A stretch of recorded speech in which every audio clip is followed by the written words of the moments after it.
En el corazón de Europa, en plena Segunda Guerra Mundial, millones de vidas judías estaban siendo sistemáticamente destruidas por el régimen nazi. Entre los muchos campos de concentración y exterminio, Auschwitz era el más temido de todos. En 1942, el infierno comenzó a funcionar con una eficiencia escalofriante. Ubicado en la ocupada Polonia, Auschwitz no solo era un campo de trabajo forzado, sino también una máquina de matar en masa disfrazada bajo capas de burocracia y mentiras. Los trenes llegaban cargados de familias enteras, muchas sin saber que su destino era la muerte inmediata. Las cámaras de gas, las condiciones inhumanas y el miedo constante eran parte del día a día de quienes lograban sobrevivir al primer triaje. Pero entre los miles de prisioneros, hubo algunos que no solo resistieron, sino que intentaron escapar para contar al mundo lo que estaba ocurriendo dentro de esos muros. Uno de ellos fue Rudolf Vrba, un joven judío eslovaco de apenas 18 años cuando fue deportado. El otro, Alfred Wetzler, también originario de Eslovaquia, tenía 25 años. Ambos habían sido separados de sus familias y enviados directamente a Auschwitz. Lo que estos dos jóvenes descubrieron allí fue peor que cualquier pesadilla. No solo morían personas por hambre o enfermedades, sino que millones estaban siendo eliminados deliberadamente en un programa de aniquilación total. Decididos a hacer algo, ambos comenzaron a planear una fuga. Sabían que si lograban salir, podrían advertir al mundo sobre lo que realmente estaba sucediendo en Auschwitz. La idea era tan audaz como peligrosa. Escapar de Auschwitz era casi imposible. Las torres de vigilancia, los perros adiestrados, los guardias armados y la red de alambradas electrificadas hacían de ese lugar una prisión de la que pocos salían con vida. Pero Vrba y Wetzler tenían algo a su favor: inteligencia, determinación y conocimiento del terreno. Habían trabajado en distintas áreas del campo y sabían cómo se movían los nazis, cuando patrullaban y qué zonas eran menos vigiladas. Además, habían escuchado rumores sobre nuevas llegadas de judíos eslovacos, incluyendo familias enteras que serían enviadas directamente a las cámaras de gas. Para ellos, este era un motivo aún más urgente para actuar. Así que, en la primavera de 1944, mientras los nazis preparaban nuevos transportes desde Hungría hacia Auschwitz, los dos jóvenes pusieron en marcha su plan de escape. Se ocultaron durante 3 días en un montón de madera cerca del perímetro del campo, cubiertos con productos químicos para evitar que los perros pudieran detectarlos. Permanecieron completamente inmóviles, aguantando el frío, el miedo y el sonido de los disparos a su alrededor. Finalmente, después de varios días caminando por bosques y carreteras desoladas, lograron llegar a Eslovaquia. Exhaustos, hambrientos y marcados para siempre por lo que habían vivido, pero libres. Su testimonio sería crucial para revelar al mundo la verdadera dimensión del horror de Auschwitz. Sería el inicio de una lucha para salvar vidas, aunque ya demasiadas habían sido perdidas. En esta primera parte hemos conocido quiénes fueron Rudolf Vrba y Alfred Wetzler, cómo llegaron a Auschwitz y cómo lograron escapar. Después de escapar de Auschwitz y llegar a Eslovaquia, Rudolf Vrba y Alfred Wetzler no podían creer que estaban vivos. Pero su misión no terminaba ahí. Tenían que contar al mundo lo que habían visto, antes de que más vidas fueran destruidas. Llegaron a la ciudad de Nitra, una zona donde aún quedaban comunidades judías eslovacas. Allí buscaron ayuda entre los líderes locales y contactos del movimiento de resistencia judía. Lo que contaron fue impactante. Millones de personas estaban siendo asesinadas en cámaras de gas, miles morían de hambre y enfermedades, y los nazis operaban con una precisión militar escalofriante. Aunque muchos les creyeron, otros no querían aceptar la magnitud de lo que escuchaban. Algunos líderes temían que difundir esa información provocara represalias contra las comunidades judías aún no deportadas. Con la ayuda de activistas y miembros de la resistencia, los dos jóvenes redactaron un informe detallado. Este documento, conocido más tarde como el Informe Vrba-Wetzler, contenía descripciones minuciosas del campo, mapas, nombres de guardias y testimonios directos. El informe fue traducido al eslovaco y luego al alemán. Se copiaron varias copias y se enviaron a diferentes organizaciones internacionales, incluyendo el Vaticano, representantes aliados y grupos de defensa judía. En ese momento, Cientos de miles de judíos húngaros estaban siendo preparados para ser deportados a Auschwitz. La llegada del informe podría significar la diferencia entre la vida y la muerte para muchos de ellos. Uno de los primeros lugares donde se dio a conocer públicamente fue en Suiza, donde diplomáticos y periodistas pudieron acceder a la información. Pronto, las noticias comenzaron a circular por toda Europa. Aunque algunos gobiernos recibieron el informe con escepticismo, otros lo tomaron muy en serio. Grupos judíos en Hungría usaron esa información para advertir a sus comunidades sobre lo que realmente les esperaba si eran llevados a Auschwitz. Curiosamente, este flujo de información tuvo un efecto inesperado. En julio de 1944, el gobierno húngaro detuvo temporalmente los trenes hacia Auschwitz, lo que salvó a miles de vidas. Esto no significa que la persecución cesó, pero sí demuestra el poder de un testimonio bien documentado. Las palabras de dos sobrevivientes lograron interrumpir, aunque fuera brevemente, la maquinaria nazi de exterminio. Sin embargo, ni Brva ni Betzler podían descansar. Sabían que había mucho más por hacer. Aún quedaban millones en peligro, y el mundo seguía sin actuar con la urgencia necesaria. Así que decidieron viajar a Bratislava, la capital de Eslovaquia, para reunirse con figuras clave del gobierno y de la comunidad internacional. Necesitaban que alguien escuchara de verdad. Durante semanas, presentaron su informe personalmente, respondiendo preguntas, mostrando mapas y explicando cómo funcionaba el sistema de selección, trabajo forzado y exterminio en Auschwitz. Aunque no todos los puertos se abrieron, algunas puertas sí lo hicieron. Y eso, en medio de tanta oscuridad, era un rayo de luz. Aunque el informe Brva-Betzler fue recibido con escepticismo por algunos, no pasó completamente desapercibido. En los meses siguientes, su contenido comenzó a circular entre círculos diplomáticos, religiosos y de inteligencia en toda Europa. Uno de los primeros en tomarlo en serio fue el Vaticano. El Papa Pío XII, aunque criticado posteriormente por su silencio durante el Holocausto, recibió copias del informe y lo compartió con altos miembros de la Iglesia Católica. También llegó a manos de representantes británicos y estadounidenses que trabajaban en zonas neutrales como Suiza. Estas potencias aliadas ya sabían de los crímenes nazis, pero el informe ofrecía detalles específicos sobre Auschwitz que antes no habían sido confirmados. Lo más impactante era la descripción detallada del campo.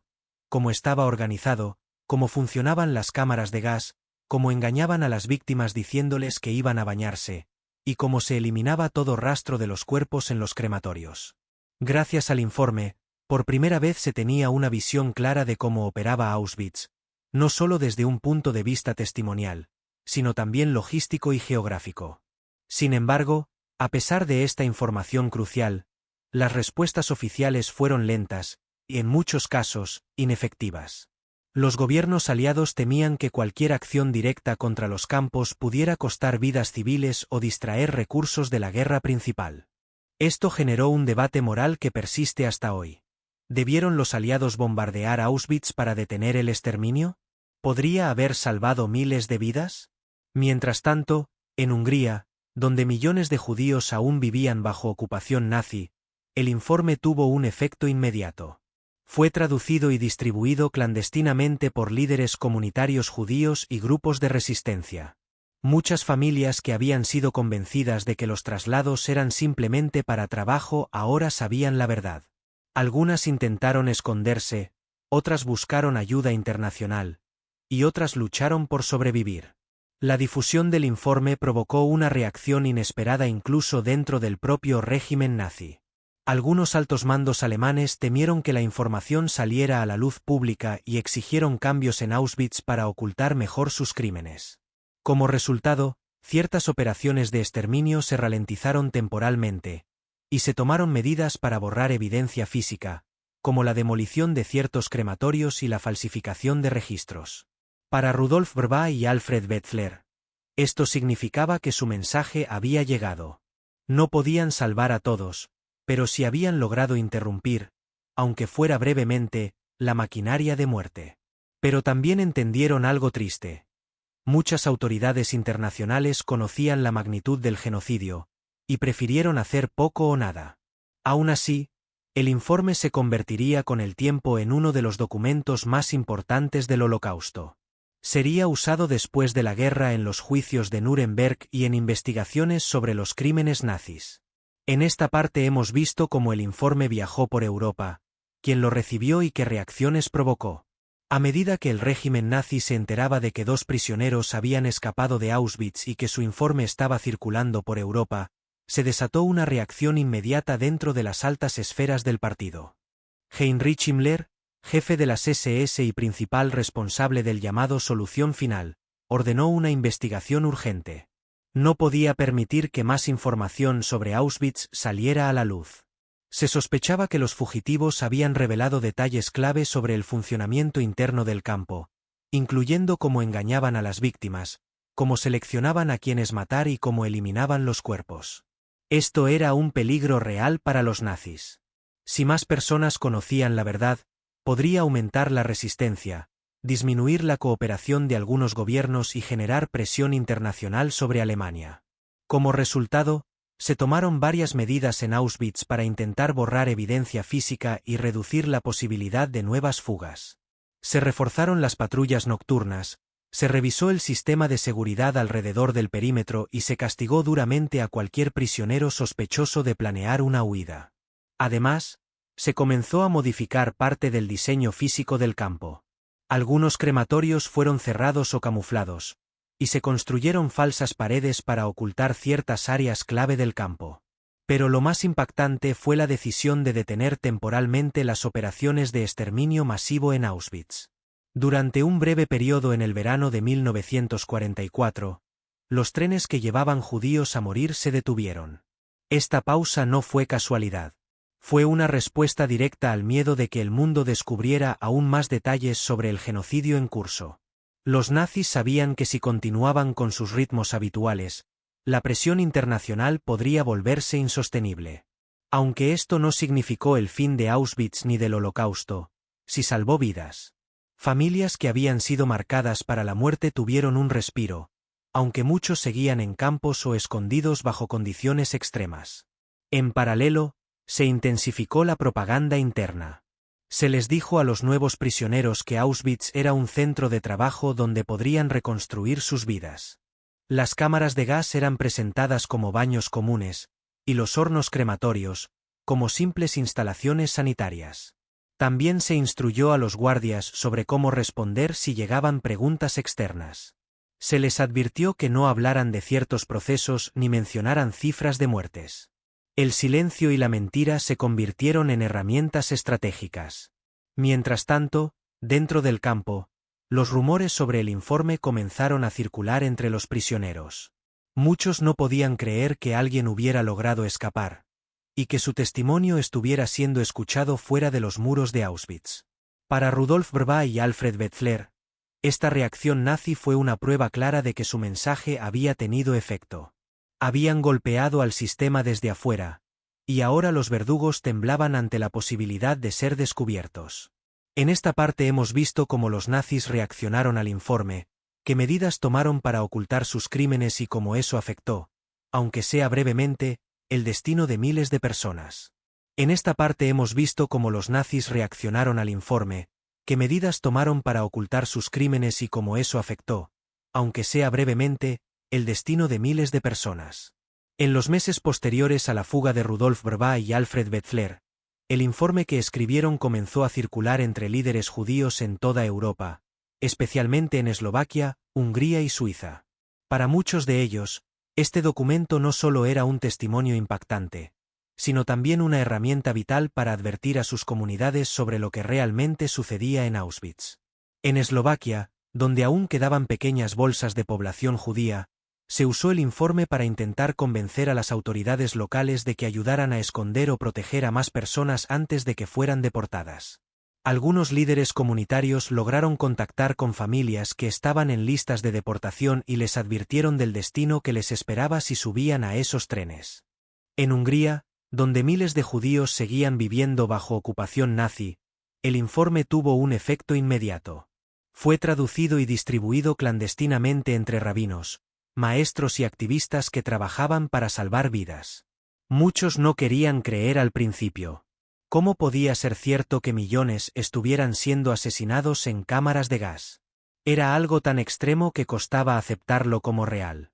Pero conforme llegaban más confirmaciones, desde otras fugas, desde informes paralelos y desde comunicaciones entre organizaciones internacionales, la dura verdad fue imposible de ignorar. Como resultado, muchas familias decidieron huir, esconderse o buscar ayuda internacional. Algunas se refugiaron en conventos, otras en casas amigas, y algunas lograron cruzar fronteras hacia zonas más seguras. El informe también llegó a manos del Comité Judío de Ayuda en Budapest, una organización clave que trabajaba en la resistencia y en la protección de judíos perseguidos. Este grupo utilizó la información para negociar con diplomáticos extranjeros, incluyendo representantes suecos, españoles e italianos, que ofrecieron documentos falsos y refugios temporales a quienes pudieran escapar. Uno de los casos más famosos fue el del diplomático sueco Raoul Wallenberg, quien llegó a Budapest poco después de que se difundiera el informe. Usó esa información para justificar sus esfuerzos de rescate masivo. Gracias a su labor, Wallenberg logró salvar a decenas de miles de judíos húngaros entregando pasaportes falsos, creando zonas de protección diplomática y enfrentándose directamente a oficiales nazis. Esto demuestra cómo el informe de dos jóvenes eslovacos no solo sirvió como advertencia, sino también como una base para acciones concretas de salvamento. Sin embargo, pese a todos estos esfuerzos, millones de personas ya habían sido asesinadas. Y aunque el informe ayudó a salvar miles de vidas, no pudo detener completamente el genocidio. Aunque los gobiernos aliados habían sido informados sobre el Holocausto con anterioridad, el informe Verbabetzler fue uno de los primeros documentos que presentó pruebas detalladas y verificables del funcionamiento de Auschwitz. Esta información comenzó a filtrarse hacia la prensa internacional. En Suiza, donde muchas organizaciones humanitarias tenían sede, periodistas comenzaron a publicar artículos basados en el contenido del informe. Uno de los primeros medios en difundirlo fue el periódico suizo Neue Zürcher Zeitung, que publicó una serie de artículos describiendo las condiciones extremas y los asesinatos masivos en Auschwitz. Poco después, otros diarios europeos y estadounidenses retomaron la noticia. El New York Times y el The Times de Londres también hicieron eco de lo que estaba ocurriendo en los campos nazis. Sin embargo, estas noticias no siempre ocupaban las portadas. Muchas veces aparecían enterradas entre otros anuncios de guerra, como si no fueran tan urgentes o impactantes como otros eventos del frente. Aún así, el hecho de que se mencionaran públicamente marcó un antes y un después. Por primera vez, millones de personas fuera de Europa comenzaban a entender la magnitud del genocidio. Las imágenes que acompañaban algunos artículos eran desgarradoras: mapas del campo, dibujos basados en los testimonios de los sobrevivientes, y fotografías de familias judías antes de ser deportadas.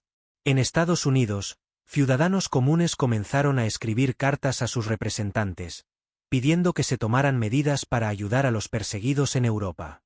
En Gran Bretaña, grupos religiosos y de derechos humanos también reaccionaron.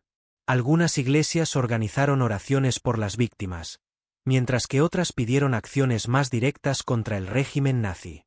A pesar de esta creciente conciencia, muchos seguían sin creer que tales horrores pudieran estar ocurriendo de forma sistemática y organizada. Para algunos, era demasiado inhumano como para aceptarlo. La idea de que un gobierno moderno estuviera usando cámaras de gas para matar a millones de personas parecía sacada de una pesadilla. Pero para otros, especialmente dentro de las comunidades judías en todo el mundo, esto confirmaba sus peores miedos. Familias enteras habían desaparecido sin dejar rastro, y ahora sabían por qué. El informe también inspiró movimientos de resistencia en varios países neutrales. En Suecia, por ejemplo, se intensificaron los esfuerzos para ofrecer asilo a refugiados judíos que lograban escapar de Europa Oriental.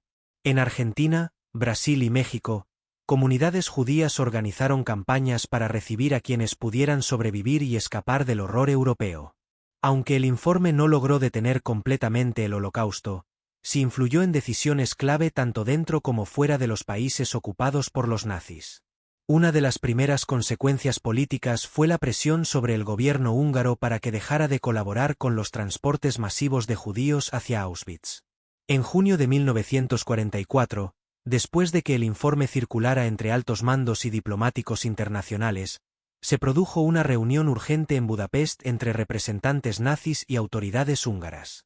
Durante esa reunión, se discutió si continuar con los traslados sería prudente, dado que ahora el mundo sabía lo que ocurría en Auschwitz y podría haber represalias internacionales. Como resultado, el régimen húngaro ordenó una pausa temporal en los trenes hacia el campo de exterminio. Esta decisión salvó a miles de personas que ya estaban listas para ser deportadas. Aunque esta medida no fue permanente ni suficiente, fue uno de los pocos casos durante la Segunda Guerra Mundial donde una acción directa basada en información veraz logró interrumpir parte del genocidio nazi. Además de esto, el informe también llegó al conocimiento de algunos líderes religiosos, incluyendo al Papa Pío XII, quien usó su influencia para pedir discretamente a algunos gobiernos que protegieran a los judíos en sus territorios. En Eslovaquia, el movimiento de resistencia utilizó el informe para intensificar esfuerzos de rescate y coordinar operaciones clandestinas destinadas a ocultar familias judías antes de que fueran capturadas por las autoridades colaboracionistas. El documento también fue utilizado por grupos judíos en Palestina, entonces bajo mandato británico, para alertar a la comunidad sionista sobre la gravedad de la situación en Europa. Esto contribuyó a un mayor impulso por crear un refugio seguro para los sobrevivientes del Holocausto, un tema que más tarde sería central en la fundación del Estado de Israel.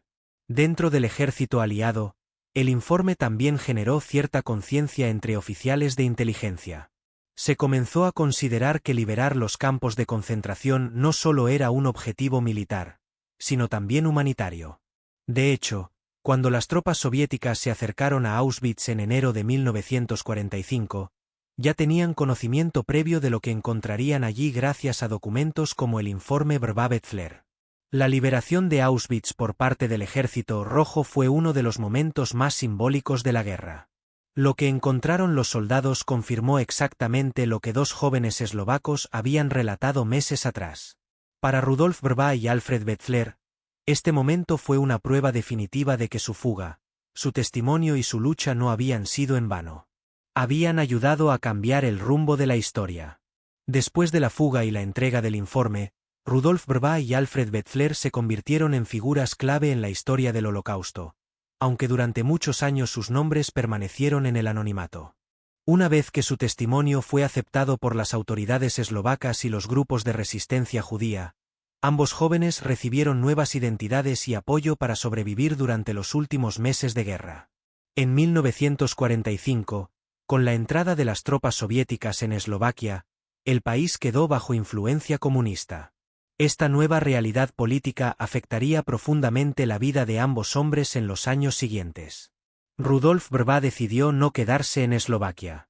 Temiendo represalias por haber revelado secretos nazis y por criticar públicamente la inacción de algunos líderes durante la guerra, decidió buscar una nueva vida lejos de Europa.